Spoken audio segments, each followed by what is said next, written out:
예, 선생님 안녕하십니까? 반갑습니다. 박수 부탁드립니다. 예, 참 일요일 날 좋은 날인데 이렇게 가족과 잊지 않고 이렇게 갑상선 공부하러 오셔가지고 대단히 고맙고 반갑습니다. 저 소개를 조금 하고 시작하겠습니다. 저는 경북이대 72년도 들어가가 78년도에 졸업하고 경북대에서는 내과 마치고 마산통합병 해군구리관으로 3년 근무하고 86년에서 88년 서울 상도동 제1병원이었고 지금 병원 이름 바뀌었습니다. 조그마한 병원입니다. 저희가 거기에서 2년간 봉직하고 88년 개업했습니다. 제가 갑상선 인연을 맺은 거는 사실은 레지던트 때 갑상선 표지도 못했습니다. 어떻게 해야 되냐면 지금부터 한 10몇 년 전에 13년쯤 됩니까? 테니스 치다가 다리를 부러져가지고 병원을 3개월 씻습니다. 그래서 수술을 했거든요. 프랙처하고 디스로케이션 때문에. 그래서 그 당시에 수술 받은 병원이 대구의 계명대 동산병원에서 수술 받고 재활의학과에서 치료를 했는데 그 재활의학과 맞은편에 해부백리과가 있었습니다. 그래서 그 당시에는 갑상선 FNA를 어디서 했느냐면 동산병원에서는 계명대는 내과도 하고 해부백리과도 했습니다. 다 했죠. 그 당시에는 뭐 원래 갑상선 주인이 없지 않습니까? 내과, 외과, 가정의학과, 병리과, 영상의학과, 뭐 다 산업의학과 아무나 하면 자기 거거든요. 그래서 이래 제가 다리를 다쳐 그 병원에 해부병리과 있어 그냥 에어컨 밑에 시원한 데서 앉아가 좀 피신을 했거든요. 보니까 갑상선 평행하는데 너무 쉬워 보여요. 쉬워 보여. 저거는 나도 할 수 있겠다 이런 생각이 들었습니다. 그 다음에 이제 같이 FNA를 하고 났는데 슬라이드를 같이 봤습니다. 슬라이드 보니까 슬라이드도 너무 쉬워요. 갑상선은 정말 병리가 쉽습니다. 세포진이 그 나오는 세포가 단순하죠. 네, 굉장히 쉽습니다. 그래서 보니까 좀 알겠더라고요. 그 다음에 이제 그 선생님 밑에서 이제 병리를 먼저 배우고 초음파를 하면서 다시 이제 병원을 씻던 병원을 다시 했어요. 그래서 그것을 하는 것처럼 FNA 해보니까 세포가 안 나와요. 그 선생님은 간단하게 하는데 나는 열심히 해도 왜 세포가 안 나오는가 고민이 됐네. 그래서 제가 병리 슬라이드를 이제 폐부병리과에 가서 슬라이드를 보여주고 내가 안 봤어요. 보니까 뭐가 잘못됐다가 알았어요. 그래서 오늘 거기에 대한 노하우가 3가지가 있는데 오늘 이민영 쌤이 잘 실습할 때 잘 설명해 드리겠습니다. 근데 노하우를 하는 것이 사실은 책에 안 나오는 거 아닙니까? 그러니까 우리가 지식은 맹목적 지식이 있고 책에 대한 지식이죠. 암묵적 지식하는 게 노하우인데 암묵적 지식은 말로 하기가 좀 굉장히 곤란한 지식이고 표현하기 어려운 지식이래. 그래서 갑상선 FNA 책이나 보면 강의에 암묵적 지식을 가르쳐주는 사람은 아무도 없어요. 왜 안 가르쳐주냐? 2가지 있어요. 너무 잘하는 사람은 잘 가르칠 수 없어요.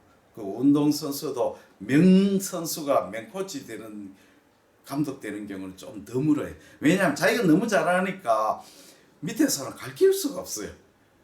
당연한 거니까. 그 다음에 또 이런 걸 뭐 가르쳐야 되겠나 이런 생각하는 사람 또 못 가르칩니다. 우리 차범근 선수가 명선수지만 감독으로서는 좀 별로였잖아요. 실패했죠. 감독 실패합니다. 그러니까 명선수가 명감독 되기 어렵어요. 훌륭하신 선생님이 훌륭한 강사가 안 되는 경우도 굉장히 많습니다. 안 그런 사람도 유정일 감독같이 그런 사람도 있지만 안 그런 사람도 굉장히 많습니다. 오늘 선생님하고 교육 과정은 제가 이제 강의를 먼저 합니다. 그 다음에 선생님하고 내하고 이민영 사무 FNA 실습을 합니다. 그 다음에 정례 토의를 합니다. 그래서 오늘 1시까지 재미있고 유익한 시간을 보내겠습니다. 그 다음에 CD를 제가 드리는데 그 2개를 다 받아가시고요. 그 CD는 한 장은 갑상선 강의하고 동영상하고 정례가 다 있습니다. 2번째 CD는 대구에서 지난주 토요일 날, 일요일 날 그 제9회 그 초음파 워크숍이 있었습니다. 9회째인데 그 강의 PPT하고 또 강의 동영상이 있습니다.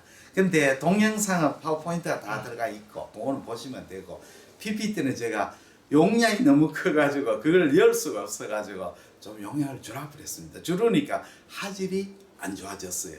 그러면 사실은 뭐 PPT 보고 하지랴 상관없지요. PPT 그대로 나오니까 그거는 뭐 강의하는 목소리 듣고 대체적으로 보면 되니까 그걸 자꾸 공부하시면 됩니다. 그리고 갑상선 FNA하고 제가 주는 슬라이드는 복사해가 주의수에만 나눠줘도 전혀 문제 안 됐습니다.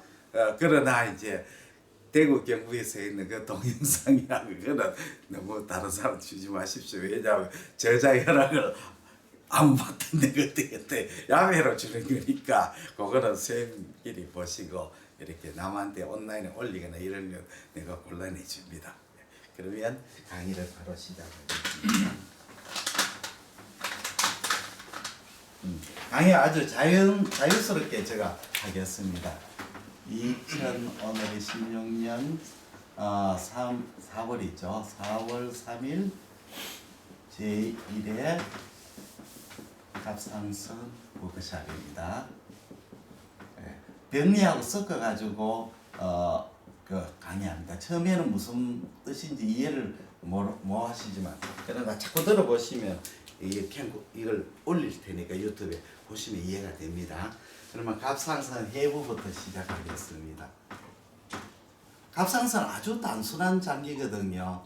그래서 우리가 초음파로서 잘 볼 수가 있습니다. 오히려 실지보다 초음파가 더 정확하게 보일 수도 있습니다. 그래서 갑상선은 이렇게 횡단상이 이렇게 되죠. 그래서 이렇게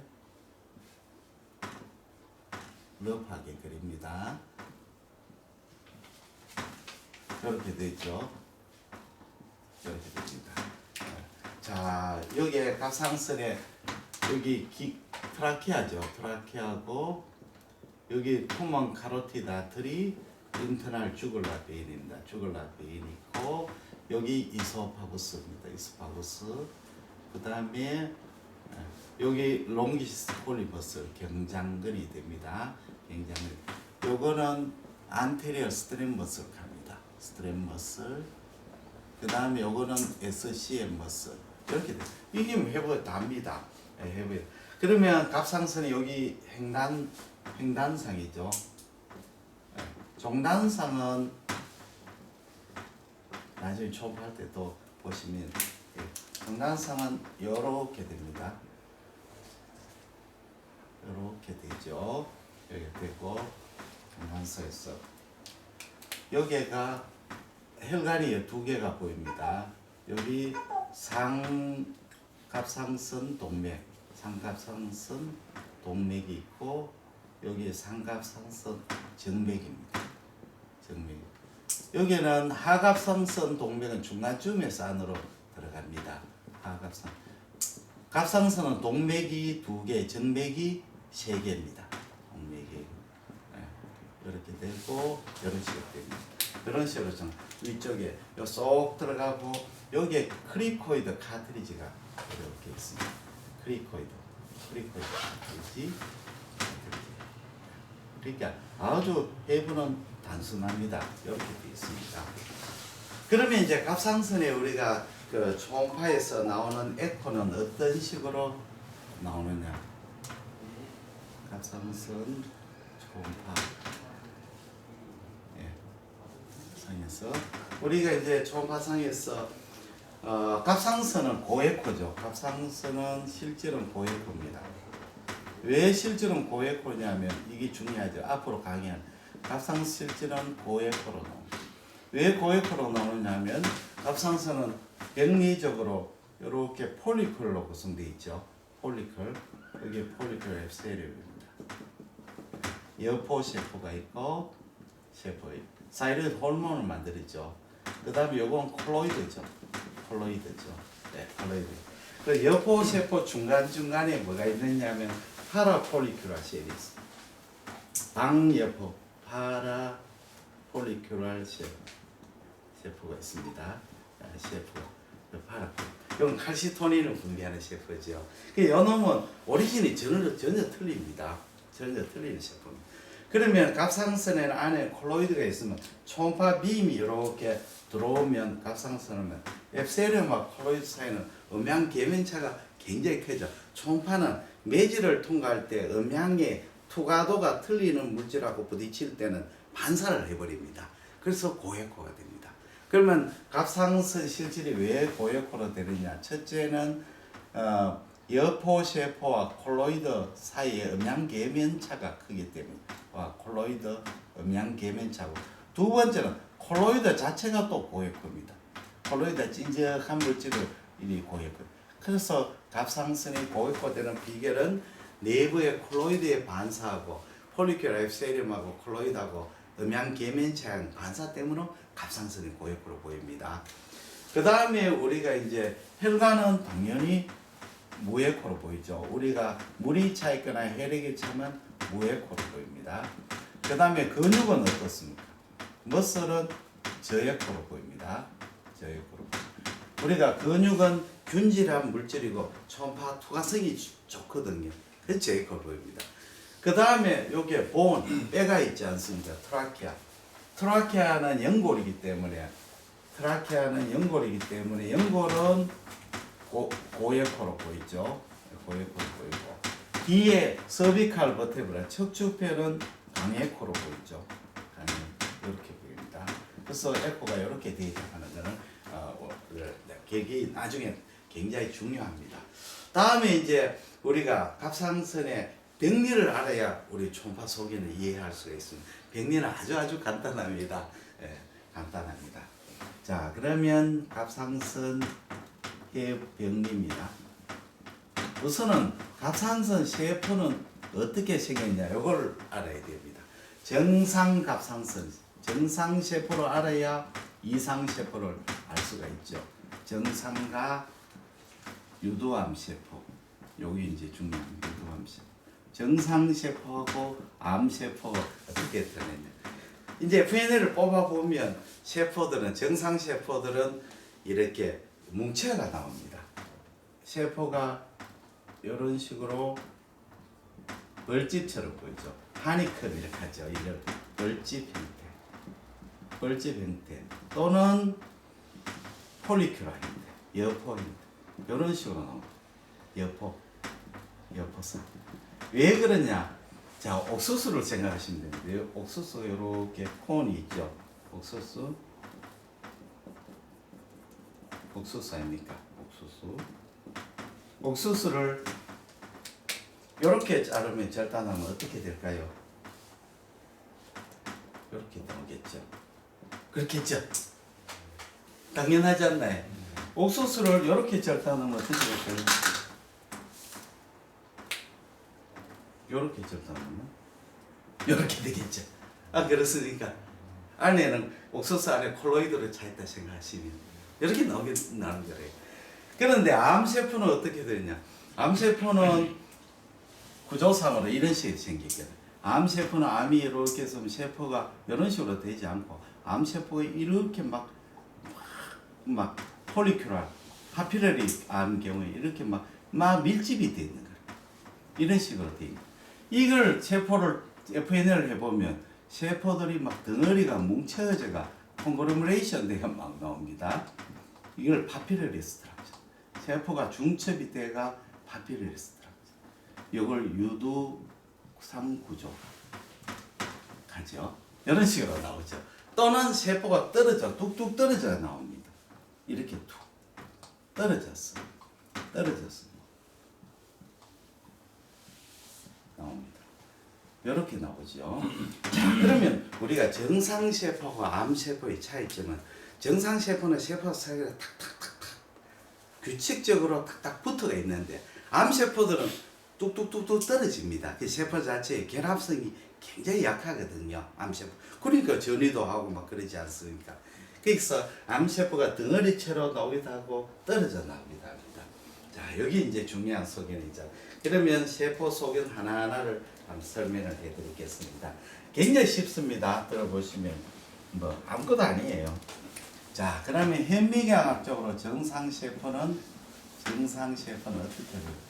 정상세포는요, 라운드하거나 약간 오발합니다. 오발하죠. 오발하고. 그 다음에 여기 세포가 이렇게 되고, 핵이죠. 핵이 이렇게 되고, 세포질이 있는데 세포질이 연합니다. 세포질이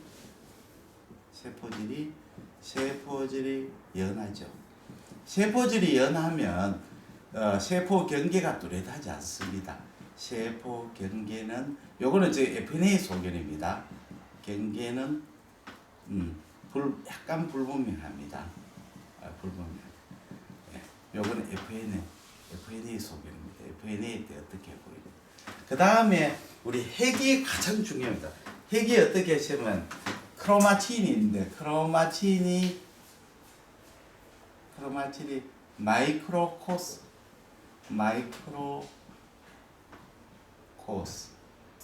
한 크로마틴이 이렇게 마이크로코스하고 그 다음에 여기에 이제 뉴크레올 라인 핵인이 있습니다. 핵인 이렇게 돼 있어요.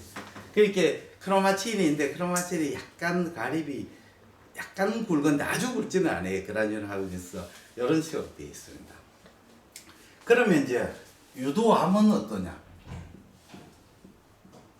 유도암은요 아주 중요해요. 핵이 중요합니다.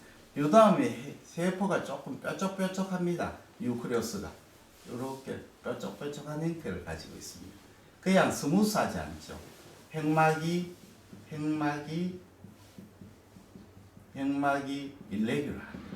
그래서 뾰족뾰족한 느낌이 들어요. 그 다음에 핵막이 또 이렇게 인바지네이션 돼. 이렇게 핵막이 안으로 들어가. 그렇게 되면 그 다음에 사이토플라즘이 덴스합니다. 세포질이 아주 진합니다. 그래서 세포질이 이렇게 진하죠. 세포질이 진합니다. 세포질이 진하게 보입니다. 그러면 경계가 분명해지죠. 경계가 명료해집니다. 자, 그 다음에 핵막의 변형을 일으켜가 핵막이 안으로 빠져 들어갑니다. 이 핵막이 인바지네이션 안으로 들어가게 돼요. 굉장히 중요합니다. 이 이제 중요한 소견네이션 되고 그 다음에 안에 크로마틴이 변화합니다. 크로마틴이 어떤 크로마틴이 되느냐 하면 크로마틴이 요 마이크로코스한데 아주 파우더리 크로마틴 미세 크로마틴이 돼요. 그래서 아주 분반하는 것처럼 이렇게 미세 크로마틴이 이렇게 되기도 하고 크로마틴이 이렇게 파우더리 크로마틴 파우더 분처럼 크로마틴이 됩니다. 또는 이 크로마틴이 이분하게 있지 않고 이런 식으로 페리페리를 맺고 안쪽에는 없는 수도 있습니다. 이런 식으로 이렇게 되면 세포상에서 어떻게 보이느냐 또 핵막이 안으로 들어갔죠. 이렇게 만약에 잘린다면 어떤 형태가 되냐 이런 식으로 보입니다.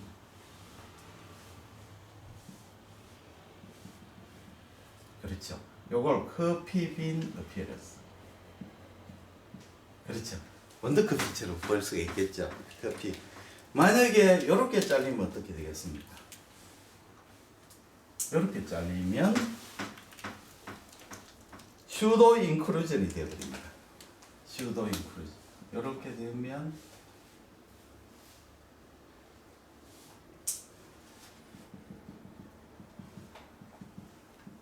여기 슈도 인크루전.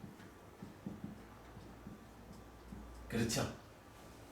슈도 인크루전은 뭐냐면 핵 안에 사이토플라즘이 들어갔는데 진짜 들어가는 게 아니죠. 이렇게 핵막이 이렇게 그 막걸리 주전자가 우울우울해져 되는 것처럼 핵막이 우레가 안으로 들어가는 거죠. 이걸 슈도 인크루전이라고 합니다. 이 다음 이런 소개를 보입니다. 그래서 우리가 갑상선암에서 유두암을 진단하는 건 뭐로 진단하냐면 바로 요 뉴크레스를 보고 진단하는 겁니다. 뉴크레스를 보고 진단하는 거죠. 그 다음에는 우리가 유두암에서는 주위에 극이 많이 생깁니다. 콜로이드가 아주 덴스해집니다. 덴스한 콜로이드. 콜로이드가 루스하지 않고 덴스 콜로이드. 이게 덴스. 이걸 버블검 어피어런스. 풍선급 형태. 이런 형태로 보여요. 그래서 우리가 유두암에 진단하는 가장 중요한 크라이테리아는 첫째, 핵이 마이크로크로마틴이다. 그 다음에 핵막이 일레귤러하다. 핵막이 일레귤러가 커피 비엔을 생기거나 슈도 인크루전이 생긴다. 그 다음에 주위에 버블금 옆표에서의 콜로이드가 보인다. 콜로이드가 보인다. 그 다음에 사이토플라즘이 굉장히 덴스하다. 또 사이토플라즘에 마이크로 그라뇰이 보이는 수도 있어요. 이거는 중요한 소견이 아닙니다. 사이토플라즘의 마이크로 그라뇰. 네, 이런 소견. 여기 이제 제일 중요한 겁니다. 그 다음에는 유도암 다음에 우리가 많은 암이 그 여포암이거든요. 유도암 다음에 폴리큐로 캔서. 여포암은 사실은 우리가 폴리큐라 네오플라스미라고 합니다. 폴리큐라 병리 강의하는 건데요. 플라스미인데 폴리큐라 네오플라스미는 폴리큐라 아데노마하고 칼시노마를 포함해 있는 개념입니다. 칼시노. 우리가 초음파라 FNA로서 폴리큐라 아데노마 칼시노마 구별할 수가 없습니다. 구별할 수 없어. 그래서 진단이 폴리큐라 네오플라스미입니다. 그럼 폴리큐라 칼시노마 차이점은 주위에 캡슐을 인베이전하거나 캡슐을 인베이전하거나 또는 바스큘라 인베이전 혈관을 침범하거나 메타스에서 가면 폴리큐라 칼시노마 그게 되지 않으면 폴리큐라 아데노마를 그게 우리가 세포로서는 그 FNA로서는 전혀 감별이 안 되는 겁니다. 수술해가 조직검사 그로스로서 진단하는 겁니다. 무슨 뜻이냐? 그러면 우리가 폴리큐라 네오플라스մ하고 폴리큐라 네오플라스m하고 네오플라스m하고 노듈라 하이퍼플라시아의 감별이 중요합니다. 노듈라 하이퍼 이 노듈라 하이퍼플라시아는 아데노마토스 노듈을 합니다. 아데노마토스 노듈. 이제 용어가 왔다 갔다 하죠. 아데노마토스 노듈은 임상적인 용어고 노듈라 하이퍼플라시아 병리적 용어죠. 요거는 하이퍼플라시아고 요거는 네오플라스입니다. 완전히 종류가 틀리는 겁니다. 우리가 우리나라 사람은 갑상선 결절이 왜 많으냐면요. 우리나라 사람들은 너무 그걸 많이 먹거든요. 아이오다인을 많이 먹거든요. 아이오다인 너무 많이 먹으면 과잉이죠. 아이오다인을 많이 먹으면 어떤 일이 생기냐면 우리 몸에서 아이오다인이 많이 들어가면 사이로이드 호르몬이 액팅으로 바뀌는 걸 블로킹 시키잖아요. 우리 사이로이드 수술할 때 루골 솔루션 먹는 것이 뭐 때문에 먹느냐면 우리 몸에 있는 사이로이드 호르몬이 액팅 폼으로 가는 걸 블로킹하기 위해서 루골 솔루션을 먹잖아요. 그 아이오다인을 너무 많이 먹으니까 우리 몸에서 사이로이드 호르몬이 액팅 폼으로 바뀌는 게 블로킹 되니까 사이로이드 호르몬이 모자리지 않나요? 풍요 속에 빈곤이 되니까 피추에이터리 그랜드에서 사이로이드 TSH를 많이 분비하게 되가 TSH의 스티뮬레이션을 받아가 갑상선에 혹이 생기는 거죠. 혹이 생기다가 TSH가 스프레션 돼버리면 그 결절이 그만 네크로시스를 일으키는 거죠. 그렇죠. 무슨 뜻인지 알겠죠? 그러니까 이거는 종양이고 이거는 종양이 하이퍼플라시아죠. 그럼 두 개의 초음파의 차이점은 어떠냐? 굉장히 중요하죠. 자, 폴리큐라 네오플라스m은 이거는 TSH 인디펜던트 하죠. 종양 자체가 네오플라스m으로 이거죠. 그래서 캡슐을 이렇게 뚜렷한 캡슐을 행사합니다. 캡슐이 이렇게 저에코로 보이면서 경계가 분명합니다. 그 다음에 내부 에코가 이 결절의 내부 에코가 중요합니다. 내부 에코가 호모지니어스합니다. 내부가 균질하죠. 균질하고 대체로 저에코 내지 아이소 에코를 갑상선에 우리가 에서 에코를 결정한 것은 제일 중요한 것은 콜로이드죠. 콜로이드가 진하면 에코가 높아지고 콜로이드가 진하지 않고 루스해지면 에코가 떨어져 버립니다. 콜로이드가 반사를 적게 하는 거죠. 그럼 폴리큐라 네오플라스m 세포들은 세포가 어떠냐면 마이크로 폴리큐라 그러죠. 현미경 양쪽으로 보면 이런 마이크로 이렇게 마이크로 폴리클입니다. 마이크로 폴리클이라는 것은 세포가 작다는 것이 아니고 요 세포를 이송하는 폴리클이 작은 걸 말하죠. 대체로 세포가 10개에서 15개 미만으로 구성돼요. 작은 폴리클이죠. 작은 폴리클이고 안에 있는 콜로이드가 덴스하지 않고 루스한 콜로이드. 그 다음에 이 갑상선의 폴리클 네오플라스는 베슬이 아주 발달되어 있습니다. 베슬이 발달되어 있기 때문에 FNA 해뿐만 브리딩을 많이 하게 되겠죠. 그러면 주위에는 뭐가 많이 생기느냐 하면 주위에는 RBC가 많이 보입니다. RBC가 많이 보여요. 왜냐하면 혈관이 많아요. 그래서 현미경학적으로 보면 마이크로 폴리클로 구성되어 있고 세포 안에 폴리클의 콜로이드는 루스하고 주위에 RBC가 많다. 굉장히 모노토너스하게 보이는 거죠. 세포가 근질한 세포. 그러면 이 결절 에코가 아이소 결절 에코, 저에코가 되겠죠. 당연하지 않. 그 다음에 네크로시스 별로 없죠. 왜냐하면 이거는 TSH에 관계 안 되고 자기 자신의 종양이니까. 그래서 결절이 캡슐이 뚜렷하고 저에코고 내부가 호모지니우스하다. 이게 아주 중요한 소견이죠. 거기에 반해서 노즐 하이퍼플라시아를 어때요? 이거는 TSH 디펜던트한 거죠. 그래서 결절일에 보면 이런 식으로 주위에 캡슐이 있다가 없다가 합니다. 이게 불완전한 캡슐이죠. 불완전 캡슐. 이거는 진짜 캡슐이 아니고 이 종양이 자라면서 주위 조직을 컴프레션 해가 파이브로시스 생기면서 캡슐이죠. 굉장히 중요한 소견이죠. 그 다음에 안에 네크로시스를 많이 일으켜요. 여기에 네크로시스, 괴사가 되면 무에코 되죠. 그 다음에 브리딩을 일으킬 수도 있죠. 출혈을 되면 고에코. 그 다음에 헤모라지를 칼시피케이션 생기는 수도 있어요. 석회화. 이거는 강에코. 심지어 섀도도 생길 수도 있죠. 그러니까 우리 다른 종양은 이렇게 막 나오면 말링을 생각하는데 갑상선은 반대예요. 호모지니어스 하면 말링을, 헤테로지니어스 하면 비나인이래. 그게 반대는 거라. 막 보기에는 아주 막 흉악하게 보이는 놈은 비나인이고 보기에는 얌전하게 보이는 이 놈은 말링이래. 반대입니다. 그러면 세포 검사를 하면 어떻게 나올 것이냐? 아주 헤테로지너스 나옵니다. 자, 마크로 폴리클이 많겠죠. 마크로 폴리클. 세포가 마크로 폴리클도 보일 수도 있고, 또는 어떤 부분은 또 마이크로 폴리클도 보일 수도 있어요. 마이크로, 마크로 막 섞여 있죠. 그 다음에 주위에 이 세포들이 네크로시스를 이렇게가 떨어져 나가면 우리 몸에서 히스티오사이트가 와가지고 마크로 잡아먹잖아요. 잡아먹기 때문에 뭐가 있느냐? 히스티오사이트가 있습니다. 히스티오사이트, 마크로파지 와가 이런 콜로이드를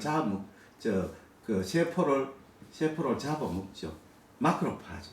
그 다음에 세포가 막 괴사된 세포, 콜로이드가 많이 보이죠. 콜로이드가 막 덴스한 콜로이드, 진한 콜로이드 보이고, 그 다음에 세포가 변형된 여포세포가 있죠. 여포세포. 그렇게 한마디로 말해가 폴리클도 마이크로 폴리클, 마크로 폴리클 뒤섞여 있고 변형된 여포세포, 네크로시스 된 세포도 있고 요놈을 잡아먹는 히스티오사이트도 보이고 이런 또 덴스한 콜로이드 보이고 그게 아주 막 총천연색 시네마스코프처럼 보이는데 여기는 왜 있어요? 아주 모노토너스한 거래.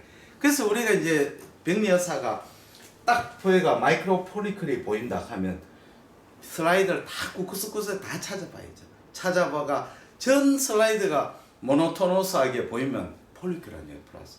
근데 한쪽에는 마이크로 폴리클인데 한쪽 구석을 보니까 마크로 보이고 콜로이드도 보이고 이래 되면 아 이거는 노즐 하이퍼플라시아. 그리고 이 캡슐이 왜 중요하냐?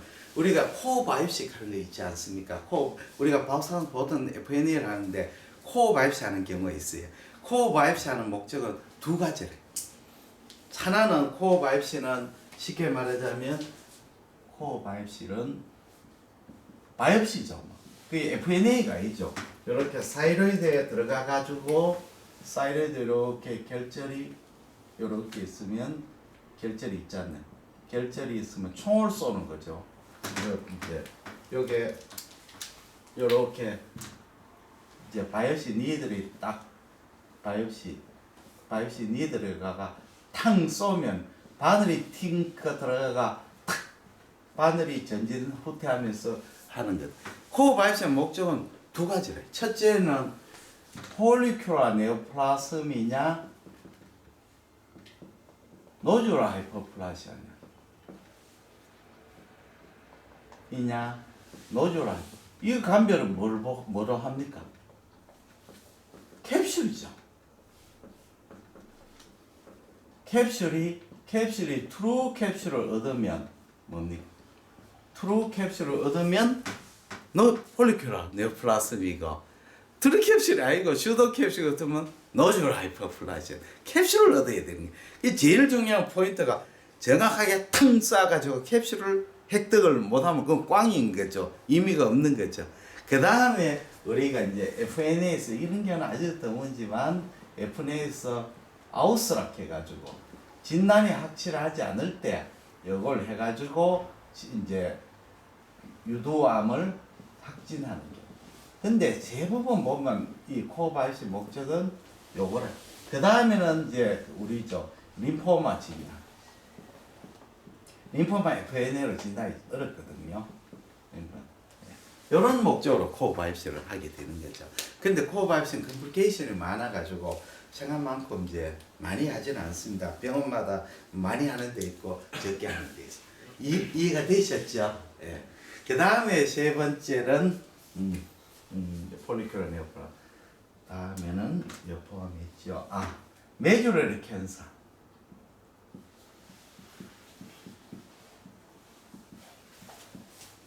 메듀러리. 수양암, 수질암. 근데 메듀러리라 하는 뜻이 두 가지가 있습니다. 요 메듀러라 하는 것은 터미놀로지에서 콜텍스 메듀라 하는 피질 수질이 있죠. 그 개념이 있고 여기에서는 사이로이드는 콜텍스 메듀라 없지 않나요? 부신에만 있지 않나요?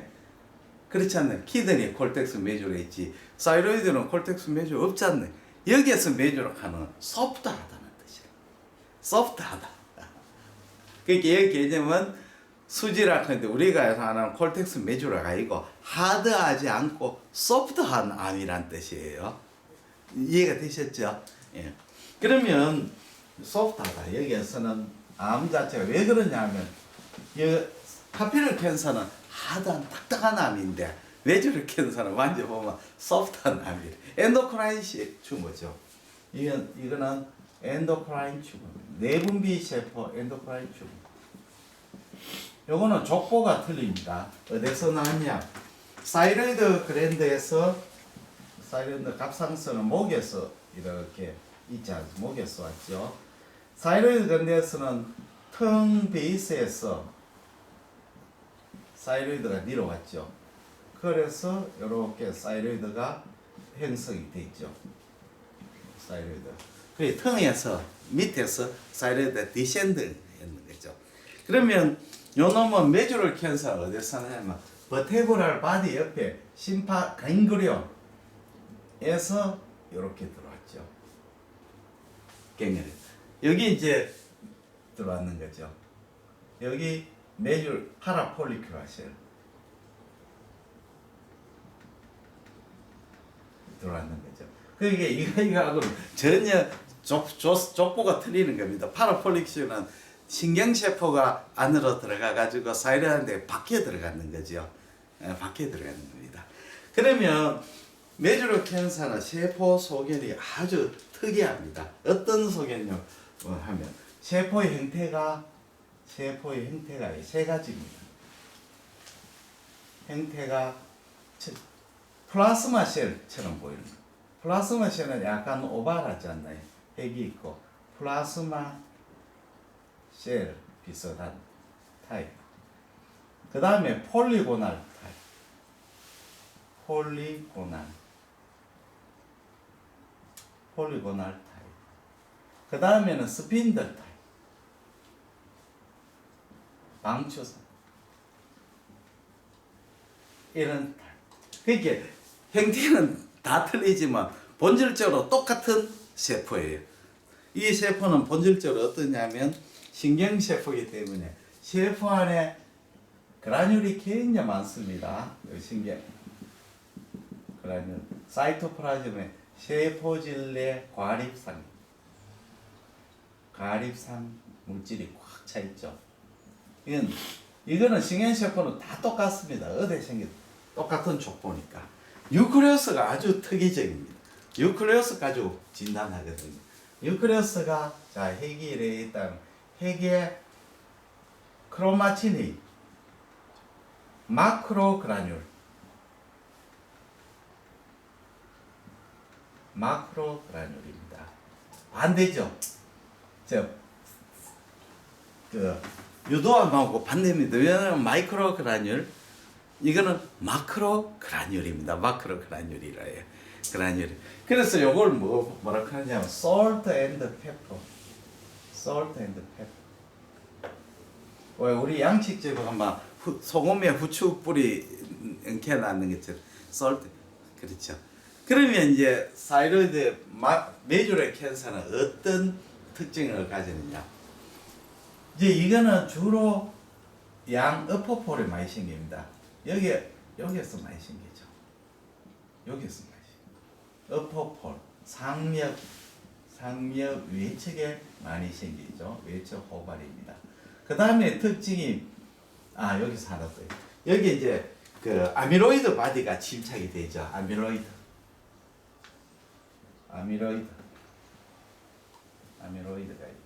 배경이 아밀로이드.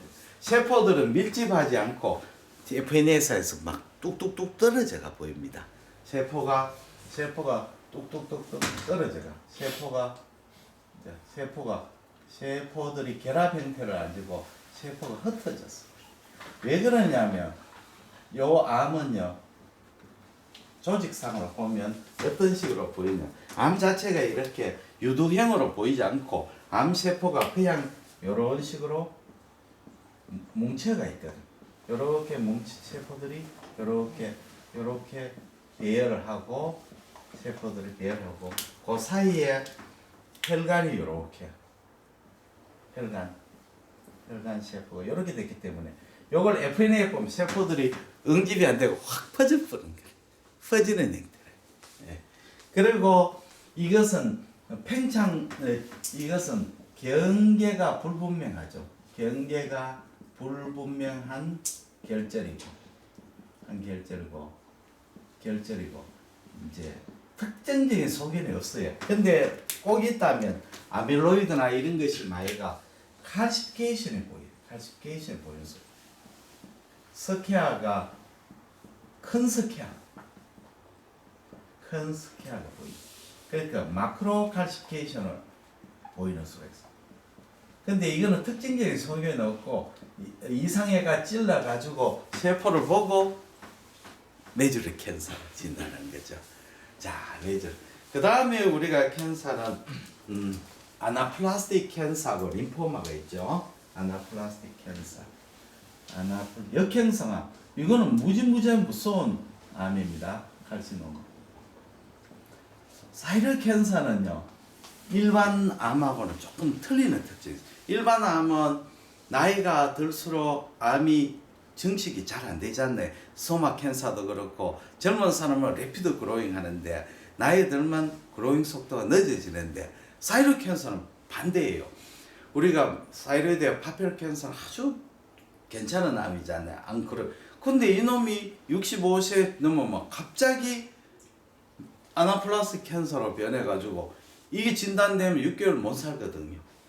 이건 막 확 퍼지는 거예요. 그 다음에 비나인 결절에서도 갑자기 아나플라스틱 캔서가 생겨가 암이 생겼는데 요즘은 엄청 줄었어요. 왜 그러냐면 우리나라 의사들이 열심히 노력해가 사이드 캔서를 초기에 많이 해보니까 쉽게 말하자면 영덕 대게를 조그만 놈도 다 잡으니까 대게가 뭐 생기고 자식할 것 없이 소멸되는가 봐요. 우리나라는 아나플라스틱 캔서가 굉장히 이거는 캔서는 후지한 캔서가 트라케아나 주위를 침륜하는 아주 그런 캔서거든요.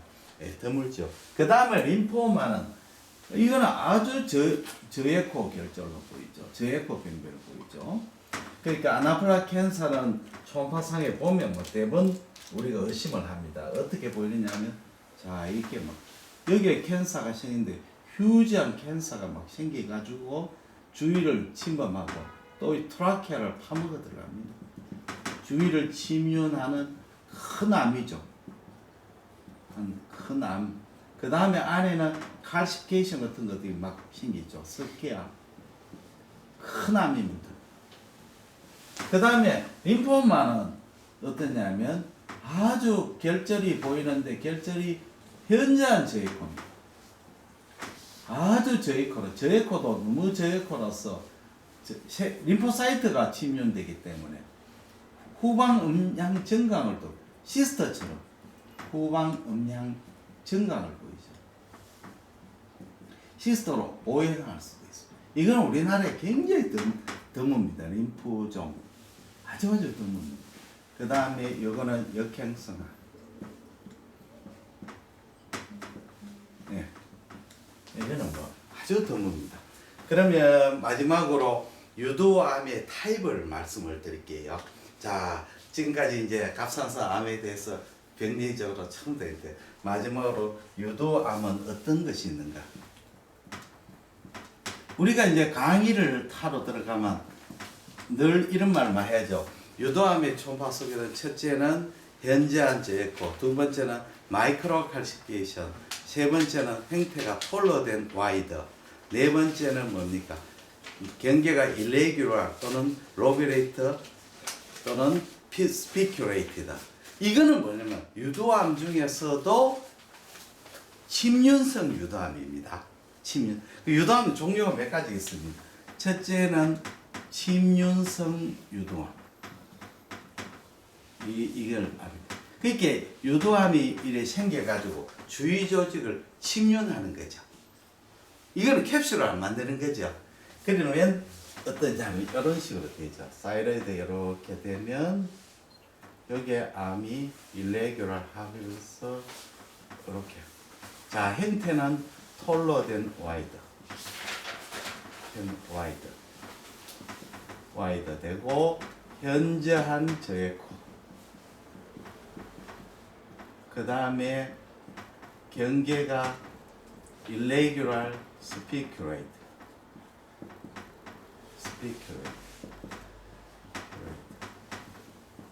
그 다음에 안에 마이크로 칼시피케이션. 여기 이제 네 가지 소견이죠. 자, 왜 그러냐 설명을. 첫째는 갑상선의 에코가 떨어지는 것은 갑상선암이 요도상 구조로 증식을 하게 되면 주위에 있는 갑상선 조직을 파먹어 들어가고 콜로이드를 없애버리죠. 그래 되면 에코가 왜 되겠습니까? 떨어지죠. 갑상선은 콜로이드 때문에 에코가 높은데 세포가 막 세포가 증식돼 보면 세포가 밀집되면 초음파의 투과성이 좋아지는 거라니까. 그렇죠? 맞죠? 맞잖아요. 그렇게 현저하다 하는 말은 뭘 따지냐면 이 에코의 결절이 안테리어 스트렘 머슬보다 에코가 더 떨어지고 SCM하고 비슷해지는 거죠. 세포의 증식 때문에 그렇습니다. 자, 두 번째는 경계가 irregular spiculate. 이거는 암이 주위 조직으로 파먹어 들어가잖아요. 파먹어 들어간다는 뜻이죠. 그 다음에 세 번째는 톨로된 와이드 개념. 우리가 갑상선의 비나인 결절은 비교적 주위하고 융합을 해가지고 자라는데 이거는 주위하고 아무 관계없이 조폭이죠. 그러니까 이 유방에도 그렇지만 우리가 횡단상에서 보통 결절이 옆으로 이렇게 눕는데 이거는 뼈 조각이 서는 거죠. 그러니까 주위의 조직의 결을 따라 자는 게 아니고 지멋대로 자란다는 거죠. 그 다음 마이크로 칼시피케이션. 마이크로 칼시피케이션은 뭐냐면 갑상선 유도암에 세포가 여기 떨어져 나가 변성이 세포가 이렇게 떨어져 나오가 세포가 변성을 되면 주위에 칼시피케이션이 생깁니다. 라미네이티드 칼시피케이션. 라미네이티드 칼시피케이션. 요걸 사모마 바드. 사모마. 사립소체. 이 사립소체가 마이크로 칼시피케이션 보여요. 그러니까 갑상선 세포나 스트로마가 떨어져가 그걸 해결해서 스키아가 생깁니다. 크기가 1mm 이하거든요. 그러면 1mm 이하 된 스키아는 뭡니까? 섀도우를 안 만듭니다. 우리가 스키아가 섀도우를 골스톤도 섀도우를 만들려고 하면 적어도 3mm 정도가 돼야 되거든요. 3mm 되지 않는 1mm, 2mm짜리 스키아는 섀도우를 못 만들거든요. 그래서 마이크로 칼시피케이션은 후방 음향이 없습니다. 네, 섀도우. 그래서 이해를 알았지요? 자, 첫째는 세포의 정식으로 현재 앉아있고, 두 번째는 사모마 바드의 마이크로 칼시피케이션. 주위를 침연하기 때문에 irregular and spiculated. 네 번째는 이렇게 톨러드 와이. 자, 그러면 침연성이다. 이게 제일 많은 겁니다. 우리는 두 번째 유도암이 뭐냐면 낭성 유도암이 있습니다. 낭성 유도암. 요거는 시스틱 디제네이션을 동반하는 유도암입니다. 요거는 이제 비나인 결절하고 감별을 해야 돼요. 자, 갑상선 결절이 이렇게 있는데 결절에 여기에 솔리드 포션이 있고 요 결절 주위에 캡슐이 있는데 요걸 주위를 파먹어 들어갑니다. 요거는 낭성 부분입니다. 요거는 낭성 시스틱 포션이고 주위 조직을 침륜합니다. 침범. 그 다음에 요 안에 세포 안에는 마이크로 칼시피케이션을 동반하는 수. 그러니까 비나인 결절이 아니죠. 비나인 결절은 하고 감별의 가장 중요한 것은 주위 조직을 파먹어 들어가냐. 이게 굉장히 중요한 소견입니다. 이해가 되셨죠? 예. 주위 조직을 파먹어 들어. 그 다음에 제일 문제가 마지막으로 제일 어려운 게 자리가 여기 칸을 하나 비어야 되는데 피포형 유도암. 이게 골치 아픈 거. 피포형. 피포카이게 이제 우리만 encapsulated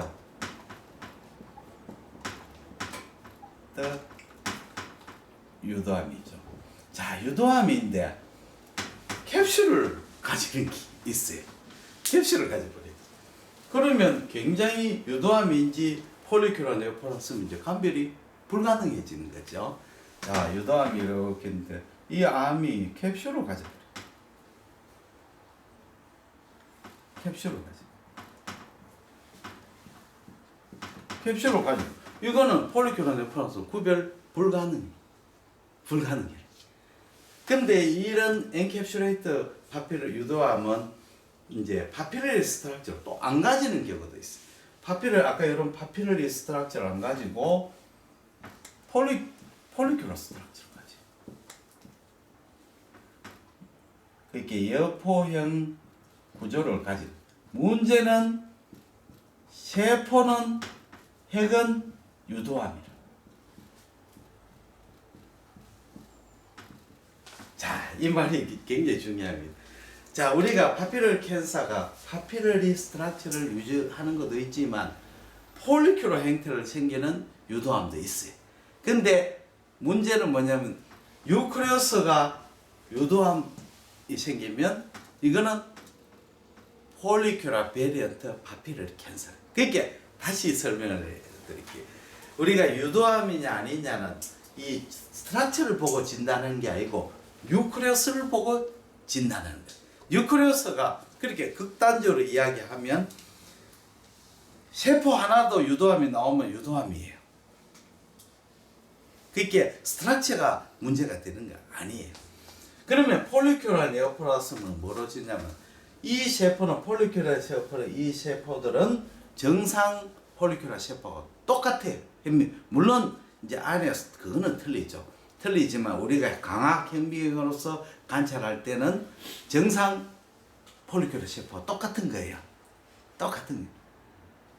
이해가 되셨죠? 다시 이게 굉장히 중요한 겁니다. 다시 우리가 파피르 캔사에 제일 많은 게 치면서이고 그다음에 엔캡슐레이티드고 낭성유단 좀 드뭅니다. 그러니까 파피르 캔사라는 것은 뉴클리어스를 보고 진다는 겁니다. 세포를 보고 세포의 구조가 요 구조를 가지면 파피르를 가지든 폴리큘러를 가지든 패턴을 가지든 무조건 파피르 캔사가 되는 거예요. 폴리큘러 캔사는 세포 자체는 정상 세포하고 똑같아요.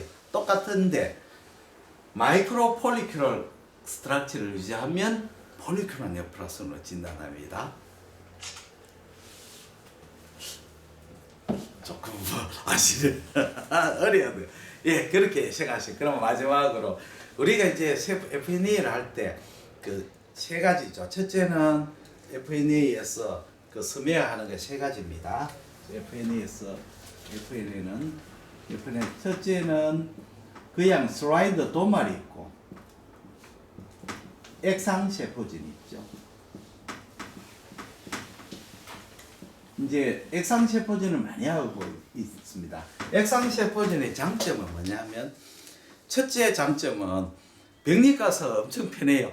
왜냐하면 세포진을 해가지고 그걸 세포를 여으면 바로 여으면 의사가 스메어할 필요도 없고 그냥 약에다 엿보면 병리과에서 그 세포를 흡착을 시켜가지고 슬라이드 글라스에다 한 대다 모으면 되거든요. 그러면 슬라이드 액상 세포진 슬라이드가 이렇게 있으면 요 안에 한 군데만 딱 펴고 슬라이드 도면은 이렇게 굉장히 길게 되잖아요. 그렇죠? 그래 되면 액상 세포진은 병리과에서 엄청 편한 거래. 그 다음에 두 번째는 액상이 있으니까 필요할 때마다 다시 끄집어 내가 사용할 수가 있고 또 여러 가지 유전자 검사는 이런 걸 할 수 있고 엄청 편해요. 단점이 뭐냐면 액상 세포진은 백그라운드가 다 없어져. 세포만 보이고 주위에 콜로이드라든지 뭐 네크로틱 머티리얼이 싹 사라져 버리고 또 세포 자체도 변형을 일으켜. 그러니까 장점은 검사가 간단하다. 되풀이해서 할 수 있다. 그 다음에 그 유전자 검사를 할 수 있다. 단점은 배경의 백그라운드가 없어진다. 그 다음에 세포가 변성을 일으킨다. 값이 비싸다. 그런 건 문제가 있죠. 예, 여기 있습니다. 그 다음에 슬라이드 도말은 장점 뭐냐면 이제 세포도 보이고 잘한 도말에서는 세포도 보이고 주위에 백그라운드도 보이고 그렇게 되죠. 그래서 우리 백그라운드를 보고 진단도 많이 하거든요. 이 장점입니다. 단점이 결정연단 슬메아를 잘못하면 판독이 불가능해지는 거죠. 그래서 이제 슬메아를 잘해야 된다 하는 단점이. 병리에서는 엄청 피곤하죠. 왜냐하면 슬라이드를 처음부터 끝까지 다 봐야 되니까 엄청 피곤한 거래요. 근데 우리나라에서는 액상 세포진이 괜찮은 원인이 우리나라에는 유도암이 파피럴 캔서 한 90%쯤 되거든요. 책에는 보통 보면 파피럴 캔서가 70%, 폴리큘러 네오플라스미 20% 뭐 이렇게 따는데 우리나라는 다른 전 세계에서 드물게 파피럴 캔서가 압도적이고 폴리큘러 네오플라스미 좀 드물고 그 다음에 메주럴 캔서, 림포마 뭐 이거는 뭐 거의 1% 0.00 림포마 같은 0.000 뭐 1% 하고 이래 나오니까 우리나라에서는 거의 다 유도암이거든요. 그 유도암은 배경이고 뭐 다 필요 없는 건 뉴클리어스만 뭐 진단하니까 액상이 뭐 아주 좋은 거죠. 좋은 거죠. 그래서 대체로 종병에서는 대학병원에서는 액상도 하고 슬라이드 두 개 다 해요. 다 하고 로컬에서는 액상만 하는 데 있고 도말 하는 데고 두 개 다 하는 잘 못하고 이제 도말을 잘 하시면 도말하고 또 필요할 액상만 하시면 액상 하면서 두 개 다 하시는 분도 있고 그런데 내 생각에는 도말을 일단 하는 게 좋습니다. 왜냐하면 나중에 진단이라든지 액상만 하면 아무래도 좀 그렇거든요. 도말도 두 가지가 있습니다. 하나는 디프킥하고 팝이 있거든요. 디프킥이라는 것은 뭐냐면 이제 슬라이드를 싹 밀고 난 뒤에 바로 말라버립니다. 헤어드라이 가지고 말라버려. 바로 말라가지고 그걸 바로 김자스텐 우리와의 RBC PB 스메아는 그 스메아를 김자스텐이거든. 김자스텐을 해버리는 거래. 그럼 바로 그 자리에서 판독이 가능하거든요. 팝은 95% 알코올에 이어가지고 보거든요. 그럼 김자스테인하고 팝하고 장단점이 있습니다. 김자스테인하고 팝 있습니다. 이 팝스메아는 제일 좋은 점이 뉴클레스를 잘 볼 수가 있습니다. 그렇게 우리가 파피럴 캔서는 뉴클레스 보고 진단하기 때문에 뉴클레스를 잘 볼 수가 있어요. 그러니까 이게 파피럴 캔서는 김자스테인보다 팝이 훨씬 유리하죠. 이 김자스테인의 장점은 바로 그 자리에서 볼 수 있고 사이토플라즘이나 배경을 잘 볼 수가 있어요. 근데 뉴클레스는 좀 관찰이 나빠요. 왜냐하면 이제 가염색이 되거든. 그래서 내가 옛날에 동산병원에 갈 때는 백리과에서 의뢰했느냐면 환자가 오잖네. 그러면 FNA를 백리과에서 한 5명 합니다. 쪼르륵 하고 난 뒤에 하면 스메어를 바로 그 자리에 백리사가 스메어를 막 하잖네. 하고 난 뒤에 이제 한쪽은 95% 알코올에 팝으로 였고 하나는 이제 김자스테인 하거든요. 그래서 5명 쭉 김자스테인 하면 이제 슬라이드를 가지고 이제 바로 옆에 이제 현백이 있으니까 백리사 기사가 이제 의사 선생님한테 보여줍니다. 그러면 의사 선생님 자기가 5명 하고 난 뒤에 바로 그 자리에서 김자스테인 보거든요. 보가 잘 나왔으면 패스, 잘못 나오는 게 있잖아요. 그러면 아무 것이 기다리세요. 그래 기다려갖고 서로 다시 바로 그 자리에서 리피트 FNA 해보는 거래. 그러고 또 잘된 사람 가고 나머지 또 대기에는 네 사람 FNA 하고 그 다음 5명이 되면 또 이제 김자하고 팝 보는 거래. 보고 잘 나왔잖아요. 잘 나왔으면 가세요. 이제 안 됐으면 다시. 그러면 한자로 쪽에서 뭐냐면 FNA 해가지고 잘 안 나오면 다음에 또 오락할 이유가 없잖아요. 그렇게 한 번에 원스톱으로 끝나는. 사실은 이 김자스테인으로도 노래 나온 사람 99% 진단이 되는 거죠. 그러나 혹시 오진 할까 싶어가 팝을 하긴 하는 거죠. 그래서 그 대학병 같은 데는 보면 이 슬라이드 도말에 팝 많은 데도 있고 김자도 같이 하는 데인데 요즘 잘 안 한 것 같아요. 왜냐하면 이 액상을 같이, 옛날에는 액상이 없을 때는 김자 플러스 팝을 같이 했는데 요즘은 이제 이게 김자 안 하고 팝하고 액상 2개만 예뻐요. 왜 그러냐면 이제 액상 하니까 설사 이 팝에서 잘못 나오더라도 액상으로 또 확인할 수 있으니까 이게 잘 안 하는 것 같아요. 옛날에는 루틴으로 많이 했어요. 김자 스테이는 바로 그 자리 볼 수가 있습니다. 네. 그러면 오늘 첫 번째 강의, 자 질문을 조금 받고 가겠습니다. 네, 뭐든지 질문해도 됩니다, 선생님 제일 열심히 했는데 지정 질문 뭐든지 해도 됩니다. 네, 생각나는 대로 질문이 잘하는. 코어 바이옵시에 왜 리스크가 있나요? 브리딩 문제. 예, 바늘이 굵습니다. 바늘이 굵고, 그러니까 이게 아무래도 FNA는 가는 바늘 쓰기 때문에 리스크가 거의 없는데 코어 바이옵시는 아무래도 바늘이 굵은 바늘이 총 쏘면서 그 브레스트 바이옵시처럼 몇 게이지쯤 되나요? 그거는 병원마다 틀린데 바늘 생기 큽니다. 저는 아무도 안 해봤어요. 예, 근데 문제는 코어 바이옵시는 병원마다 그게 획득률이 틀립니다. 그러니까 잘하는 데는 캡슐을 잘 뽑아내는데 처음 시작하면 총을 쐈는데 캡슐이 안 나와요. 그래서 병원마다 잘하는 데는 획득률이 좋고 처음 시작하면 아무래도 캡슐을 획득하는 것이 나쁘다 합니다. 칼시피케이션이 심하게 걸려 있는 경우는 그 획득하기가 어렵잖아요. 그런 경우 칼시피케이션 때문에 코어 바이옵시 하지 않습니다. 칼시피케이션을 우리가 사이로이드 FNA 할 때 칼시피케이션이 있는 경우에는 FNA를 어떻게 하느냐 있죠. 그거 내 설명해 드릴게요. 질문을 굉장히 많이 받거든요. 우리가 이제 사이로이드에서 캡슐이 이렇게 보이는데 링 칼시피케이션이 있거든. 요거 주위를 링 칼시피케이션을 하죠. 뺑 돌아가면서 칼시피케이션인데 옛날에는 이런 걸 비나인을 켰는데 요즘은 말리는 또 있다 하거든요. 그러면 FNA를 할 때는 인디케이션은 첫째 링 칼시피케이션 주위에 저에코 부분이 있을 때 이쪽을 찔러봐야 안 나오거든요. 요 주위에 있는 저에코. 그 다음에 링 칼시피케이션을 보니까 칼시피케이션이 디스럽션이 되고 칼시피케이션이 쭉 돌아가다가 디스럽션이 보이고 여기에 디스럽션 부위에 안쪽에 저에코가 보이고 이럴 때는 요걸 해야 됩니다. 그냥 완전히 쭉 돌아가 링 칼시피케이션 FNA 할 필요도 없고 세포도 안 나옵니다. 링 칼시피케이션에 디스럽션이 있고 주위 안쪽에 저에코 있거나 링 칼시피케이션 주위에 저에코 있을 때는 요 부분을 노리고 요거는 빈 말리는 것이 있습니다. 저도 그런 케이스가 있거든요. 그런 게 안 보이면 FNA 안 안 하요. 하는 지켜보는 지켜봅니다. 별 의미 없어. 세포도 안 나오고 바늘을 휙고 바늘이 아주 가는 바늘 들어가니까 바늘을 휙고 버립니다. 네. 세포도 바늘을 굽어 버립니다. 네. 좋은 질문 하셨습니다. 선생님 질문.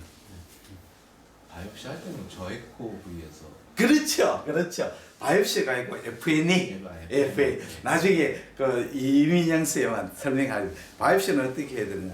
첫째, 센터보다 페리페리에 할 것. 그렇죠? 센터는 네크로시스 있습니다. 그 다음에 에코제네시스가 저에코 있는 부분이죠. 고에코는 하면 안 됩니다. 고에코 부분은 대부분 다 콜로이드가 덴스하거나 콜로이드가 응축되어 있는 부분, 세포가 없는 부분입니다. 저에코 부분에 하고. 그 다음에 결절이 변연으로 침륜하는 부분. 우리 스토마 캔서 볼만 3 할 때 어디 해야 됩니까? 센터에 하면 왜 됩니까? 네크로틱 머티리얼 하고 그래 나오잖아요. 주위로 파먹어 들어가는 놈을 해야 되잖아요. 그렇게 저에코 부분, 변연 부분, 주위 침륜하는 부분, 이 부분을 노리가 하고 하이퍼바스큘라리티가 많은 부분 하면 안 됩니다. 바스큘라리티 많은 부분에 하면 우리가 FNA 할 때 혈관 도플러가 혈관이 많은 찌르보면 첫째 헤마토마 많이 생기죠. 컴플리케이션 생겨. 두 번째 또 나쁜 점이 세포하고 혈액하고 다이루션이 돼버려가 세포가 잘 안 나옵니다. 그래서 혈관이 많은 부분은 피해가지고 FNA 해야 됩니다. 좋은 질문 하셔. 선생님도 하실 것 같아요. 열심히 생각난 대로 해야 돼. 캡슐이 없으면 그러면 폴리큘라 네오플라즈마 아예 제껴도 되는 좋은 파상이에요. 그렇습니다. 우리가 이제 여러 캡슐이 없으면 폴리큘라 네오플라즘 아니죠. 폴리큘라 네오플라즘은 캡슐을 가지죠. 이런 캡슐을 가지면 폴리큘라 네오플라즘 or 요것도 노조라 하이퍼플라시아 엔캡슐레이트드 파퓰러 캔서 이런. 그러니까 우리가 늘 학회에서 이야기하는 파퓰러 캔서는 인베이시브 파퓰러 캔서지. 이거는 캡슐을 안 가지는 거죠. 이게 90% 이상입니다. 90% 이상. 90%. 요거 한 5%. 요거는 1%다 됩니다. 그러면 이제 캡슐이 있는 경우에는 안에 오히려 저희 그만 아이소에코로 보이면서 호모지니스를 하면은 긴장하고 좀 그렇죠. 긴장하고 안쪽이 막 이렇게 헤테로지는 않으면 비나인이죠. 지켜보죠. 비나인이죠. 단 크기가 2cm 이상일 때는 해보라 하죠. 왜냐하면 경우에 따라 드물지만도 폴리큘러 캔서도 헤머라지 네크로시 이런 크지만 이럴 수 있으니까 2cm가 가이드라인이죠. 요즘은 가이드라인 밖에 1cm, 2cm잖아요. 파퓰러 캔서는 1cm 이상을 하도록 돼 있잖아요. 단 1cm 적더라도 캡슐을 인베이전을 하거나 트라케아를 인베이전 할 때는 하거나 림프노드 메타 갈 때는 하고 1cm 이하일 때도요. 그렇죠. 1cm 이하이다. 1cm 이하일 때도 칼시피케이션 있으면 칼시피케이션 마이크로 칼시피케이션 있더라도 센터에 있으면 안 하는 거죠. 캡슐을 인베이전하거나 트라케아를 인베이전 하거나 림프노드 메타가 있으면 1cm 미만에도 하고 1cm 그런 소견이 없을 때는 1cm 이상 되면 하라고 하죠. 그 다음에 이런 거는 2cm 이상 되는 건 완전히 비나인 이에는 2cm 이상 되면 한번 해보는 걸 권유한다. 1cm 미만에서도 마리그넌시가 있을 수 있잖아요. 많이 그럴 수 있죠. 그럼 그건 과연 어느 나이부터 사이즈 메저로 해가지고 크기를 그게 이제 옛날에는 가이드라인이 5mm였거든요. 옛날에 5mm인데 거의 상향 조정대가 1cm로 상향됐죠. 1cm 거의 근고죠. 예, 예. 근고죠. 그게 문제가 많죠. 5mm에서 1cm 사이 있는 사람이 만약에 내년에 나왔다. 왜 작년에 안 했냐고. 그렇죠. 그게 제일 문제죠. 시간 걸릴 수 있죠. 그렇죠. 그러니까 그거를 근거지요. 그래 사실은 현실은 못 지켜지죠. 제일 문제는 내가 하지 말고 하는데 환자가 다른 병원에서 예쁜단 말이야. 그렇지. 예, 그 내 안에 뭐 다른 병원 거기서 나와버리면 그래 나오죠. 그러면 또 그 다음에 문제는 메타가 생길 수가 있거든요. 확률적으로 적지만 1cm 미만에도 메타 간단 말이야. 메타 가고 나면 수술하고 난데 우리가 라디오 아이소토프 먹거나 뭐 또는 낮방에 들어가가 2박 3일 갔다 온단 말이에요. 그러면 환자가 굉장히 좀 원망을 하는 수가 있죠. 그러니까 현실하고 가이드라인은 안 맞죠. 나는 선생님께서는 그럼 어느 합니다. 무조건 하나요? 나는 무조건 환자한테 이야기 사이즈에 관계없이 하나요? 5mm 5mm 이상 되면 하면 합니다. 왜 하느냐면 환자한테 이야기해줘요. 근거는 지켜보지만 그래 그 어떻게 하시려니까 물어보고 합니다. 그게 현실을 지키기가 어렵죠. 법은 멀고 주먹은 가깝지요. 만약 5mm 이상에서 자기가 잘못해갖고 안 나온 거다고 아예 안 해갖고 그렇죠. 나중에 나오면 큰 차이가 있잖아요. 그렇죠. 그것 때문에 그렇죠. 나중에 했는데 나는 못 봤다 하면 그러면 할 수 없죠. 네. 그거야 뭐 하나님 합리적이잖아요. 아니니까 네. 나도 의심하고 했는데 그런 수 많거든요. 그리고 사이로이드가 좋은 점은 놓쳐도 문제 없잖아요. 브레스트 캔서 놓치면 왜 됩니까? 저만하면 쉬워 걸린다. 근데 사이로이드 캔서 원래 놓치면 내년에 찾고 내년에 찾으면 못 놓치면 전해에 찾고 내가 못 찾는데 다른 병원 찾으면 아 그렇습니까 뭐 아이고 뭐 그러고 메타 가면 뭐 됩니까? 라디오에 스톱 쓰면 되잖아요. 안 추천다 야. 그러니까 여유가 있다, 그러니까 여유가 많죠. 그냥 뭐 꽃놀이패에 가깝는 거죠. 뭐 그러니까 뭐 우리가 안심을 하죠. 브레스트 캔서는 한테만 놓치면 큰일 나는데 사이로이드 캔서는 큰일 날 일이 없죠. 가끔 이게 있습니다. 가끔 이게 드물지만 우리가 이제 병리과에서 파피럴 캔서라고 나왔잖아요. 나오고 수술했는데 아닐 수가 있어요. 그게 이제 하시모토 사이로이다이티스라든지 이런 경우에도 보는 수가 있는데 유크레오스가 마치 파피럴 캔서처럼 보이가 파피럴 캔서 진단내가 수술했단 말이에요. 그건 안 나왔단 말이에요. 그러면 환자가 막 굉장히 화를 내죠. 왜냐하면 보험금을 많이 타가지고 이제 뭐 여행도 가고 뭐 차도 바꿔야 되는데 꽝이 됐잖아요. 네. 실제로 그런 일이 있었어요. 뭐 병원에. 그래가 병리과에서 난리 났는 거래. 이제 일반외과에서 야 너가 믿고 바이옵시 했는데 이거 수술해가 꽉 났다 어떻게 할 거야? 할게 병리과 예 하면서 조직을 전부 다 마이크로 섹션 해가지고 다른 데서 조그마한 파피르캔서 찾아냈어요. 찾아내가 초음파에 안 보이는 거. 찾아내가 자연나. 그럼 보험금 타죠. 그 병리과는 이제 자기도 책임져야 되니까 이제 찾아내는 거 찾아내가 파피르캔서 났다. 이건 그렇게 수술했는 부분 그 결정으로 엉뚱한 부분에서 그게 오컬트 캔서겠죠. 그걸 찾아내가 그러면 보험 받잖아요. 캔서니까. 5mm 미만이면 가급적이면 그냥 환자한테도 이야기하고 팔로우만. 팔로우 하작하고 5mm 이상 되면 나는 하작합니다. 그뭐 스피큘레이션이라든지 클래시피케이션 없으면 그냥 아니죠. 이런 크라이테리아가 있어야 우리가 하는 거죠. 무조건 결제를 하는 게 아니고 결제해서 아까 그 네 가지 크라이테리아 있잖아요. 어디저거 요거 여기 있어야 하죠. 5mm 미만에서 저게 있으면은 안 하고 그냥 뜨고 그것도 좀 더 커질 때까지. 조금 뜨고 먹겠죠. 대단히 감사합니다. 네, 고맙습니다. 이거는 이제 한 10분